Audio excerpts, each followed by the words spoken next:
Eu nasci em Jarinu, embora tenha sido registrado em Atibaia, mas nasci em Jarinu. Meu pai chama Silvano Lorenzini e minha mãe Cecília Scarelli Lorenzini.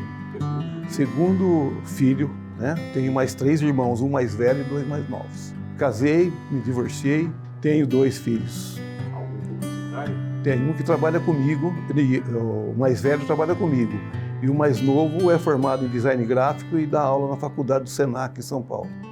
O meu hobby é motociclismo e desenho, é coisa que eu gosto de fazer, assim, algumas horas de desenho para assim, aliviar a cabeça. Assim. Bom, eu iniciei em Jarinu, né? Fiz 2 anos lá, depois na Francisco Teles aqui em Jundiaí, formei no primário. Depois eu fiz o Senai ferroviário, me formei torneiro mecânico. Depois eu entrei no Colégio Rosa na primeira turma de publicidade aqui em Jundiaí.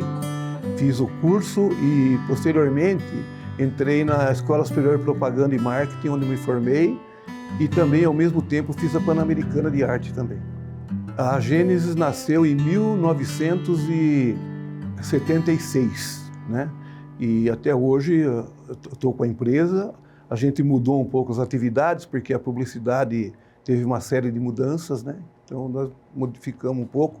Hoje atuamos na área de montagem de eventos. Não, naquela época, o publicitário precisava ter um talento. Precisava ter um talento. Então, um dos talentos era ser um bom redator, era ser um bom desenhista, ser muito criativo, uma série de coisas que hoje você não precisa mais, né? Hoje você tem os equipamentos que suprem essas necessidades. E a propaganda mudou muito também. Hoje uma propaganda perdeu um pouco a característica dela. Então, com isso, como eu já desenhava tudo, eu procurei um meio de ganhar dinheiro com o desenho que eu fazia. Então foi aí que eu entrei na publicidade, né? E montei a primeira agência de Jundiaí, né? A Gênesis. Sim, tem alguns, os rótulos do Ferraspoli, durante muito tempo fui eu que fiz os rótulos. Fiz rótulos para muitas bebidas também, né? E o Mentos, por exemplo, fui eu que criei o Mentos. Hoje está no mundo inteiro, porque era da Vamelli, foi vendido para Arcor e hoje está no mundo inteiro, né? Mas hoje você vai para os Estados Unidos, você vê o Mentos lá, dá um certo orgulho na gente de ver a marca lá, né, que a gente criou.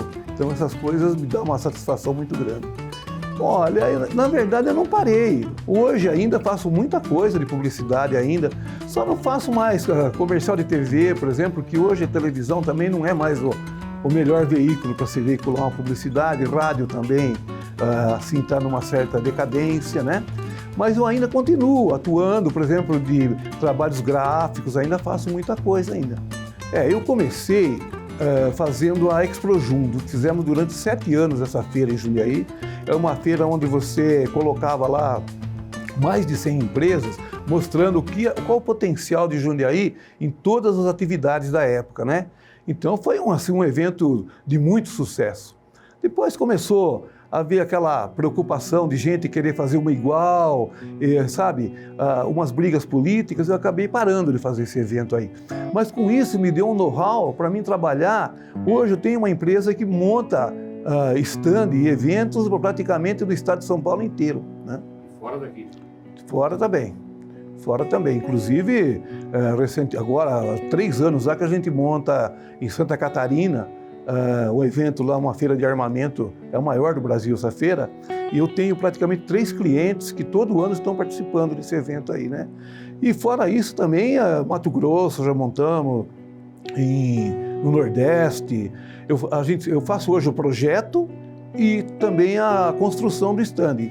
E nós temos também um material de montagem, que é aquele material de alumínio forme, com o Octanorm, que é o sistema alemão. Nós temos para montar até 2.000 metros quadrados de feira hoje, né? Bom, cada feira tem a sua característica. Por exemplo, agora vamos montar para a Prefeitura de Jundiaí a Feira de Empreendimentos, Negócios e Serviços, a FENS, que vai ter 220 estandes aqui no Parque da Uva, 3 por 2 metros. Então são estandes pequenos. Agora, tem casos, por exemplo, que nem nós montamos a Detailland, que teve stand de 10 por 3, 10 por 5.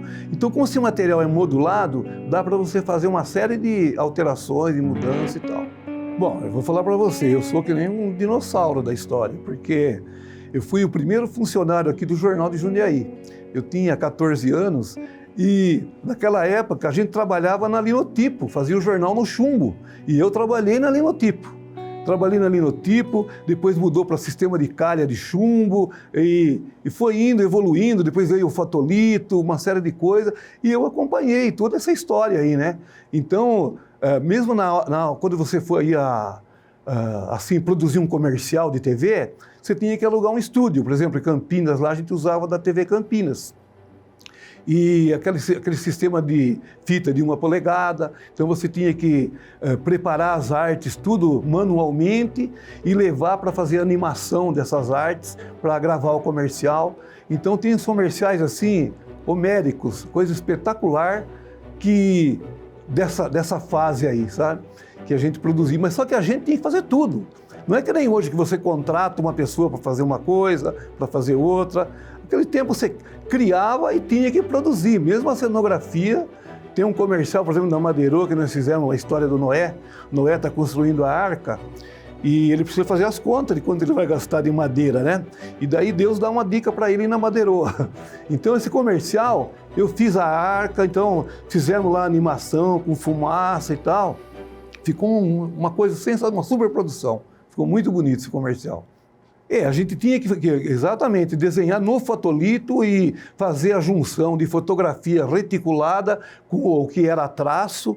Então era muito complicado. Mesmo o catálogo, você ia fazer um catálogo para uma empresa, você tinha que fazer os cromos à parte, depois revelar esses cromos. E inicialmente esses cromos eram revelados no Panamá, né? Depois que começou a revelar no Brasil. Então, você demorava meses para fazer um catálogo, né? E hoje uma coisa que você senta hoje no Photoshop e você faz a arte num dia, aquele tempo demorava meses para fazer. E eu fiz muita coisa para a Fionda, que fazia brinquedos, uma empresa aqui de Várzea Paulista. Desenhei muitos brinquedos para eles e desenhei também, e fiz muitos catálogos. E a impressão a gente fazia na Itália. Então eu mandava as artes finais aqui para a Itália, porque lá era mais barato a impressão. Então tem umas histórias assim interessantes, né, dessa época. E coisas demoradas, coisas que você faz num dia, demorava meses para fazer, né? Mas deu assim uma base, né, uma referência para a gente trabalhar, né? Hoje a criatividade da publicidade é ridícula, na minha opinião, sabe? Eu converso muito com amigos, que o Décio Denardi, que é um outro profissional que começou na época que eu comecei, então uma pessoa muito criativa, e a gente conversa muito sobre isso e acaba não entendendo às vezes a mensagem de hoje, porque antigamente você tinha até uma lógica, né? Na época de faculdade, eu dei aula também no Colégio Rosa durante 5 anos de publicidade e desenho de publicidade.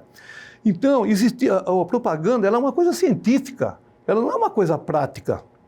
Então, você usa uma série de ciências para desenvolver um trabalho. Então, você tinha que ter um título de boa qualidade, com uma letra visual, assim, de impacto, um texto muito bem feito, uma imagem espetacular e assinatura muito bem planejada, a marca do cliente, para que atraia, assim, a visão do consumidor. Hoje, você não sabe para quem que está fazendo. Eu não estou falando isso porque eu estou velho, mas realmente é difícil de entender, pessoas até de meia idade, de compreender o que está se querendo dizer com certas propagandas. É difícil a interpretação, eu acho muito difícil. Inclusive os tipos de letra, muito difícil de compreender, né? Se está pensando talvez em um público jovem, assim, tudo bem, mas você tem que pensar de uma maneira ampla, universal, né? Para que todo mundo compreenda uma publicidade, né? Olha, eu acho que eu teria que pesquisar muito, aprender muito, avaliar muito o passado, dar uma olhada no passado, o que deu resultado, o que foi resultado positivo, para poder ser um bom profissional. Porque, assim, através do celular, ele não vai aprender tudo, né? Então, a parte técnica, a parte, assim, empírica mesmo, de fazer as coisas, é que vai dar uma base muito boa para ele, né? Eu amo o que eu faço, eu amo publicidade, eu amo projetos que eu faço de stand e a montagem de stands, a área de comunicação para mim é a minha vida. Mesma coisa o desenho, de fazer os desenhos, de tentar imitar a natureza, imitar uma árvore no desenho. Eu gosto muito de fazer bico de pena. O bico de pena é preto e branco, que a origem é do desenho publicitário, que antigamente se fazia tudo no nanquim e tal. Então, eu procuro imitar a natureza em preto e branco na arte que eu faço.